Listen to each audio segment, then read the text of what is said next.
بسم اللہ الرحمن الرحیم۔ السلام علیکم ناظرین۔ حضرت ابراہیم علیہ السلام کی عادت مبارکہ تھی کہ رات کا کھانا کبھی اکیلے نہیں کھاتے تھے، کسی نہ کسی کو ضرور مدعو فرما کر کھانا نوش فرماتے تھے۔ ایک رات حسب عادت آپ کسی مہمان کا انتظار کر رہے تھے کہ کسی نے دروازے پر آ کر دستک دی۔ آپ نے دروازہ کھولا تو دیکھا کہ ایک 80 سال کا بوڑھا شخص تھا۔ اس نے فوراً کہا کہ کچھ کھانے کو ہے تو مجھے دے دیں، مجھے بہت بھوک لگی ہے۔ حضرت ابراہیم علیہ السلام نے خوش ہو کر فرمایا مرحبا مرحبا، اور اس شخص کے سامنے کھانا رکھ دیا۔ اس کے ہاتھ دھلائے اور کہا چلے جی بسم اللہ کیجئے۔ وہ بوڑھا بولا میں بسم اللہ نہیں پڑھ سکتا کیونکہ میں ایک مجوسی ہوں۔ حضرت ابراہیم علیہ السلام نے غصے میں کہا کہ کھڑے ہو جاؤ، میں مجوسی کے ساتھ کھانا پسند نہیں کرتا۔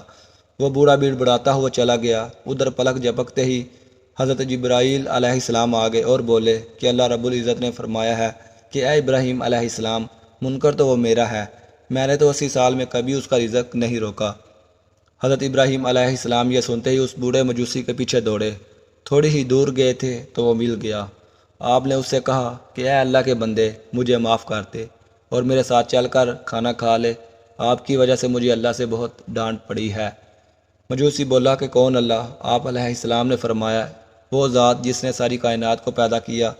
اللہ وہ ہے جس نے ہر شے کو تخلیق کیا اور خوبصورت شکل میں ڈھالا۔ اللہ وہ ذات ہے جو تمام مخلوقات کو رزق دیتا ہے۔ اللہ وہ ذات ہے جس نے تجھے اور مجھے اب تک زندہ رکھا ہوا ہے۔ مجوسی یہ سن کر رونے لگا اور بولا کیا کہنے ہیں تیرے رب کے؟ اے اللہ کے بندے، تیرے رب کا تو اخلاق بہت اعلیٰ اور عظیم ہے۔ میں اتنے پیار کرنے والے عظیم بالا و برتر رب پر ایمان لاتا ہوں۔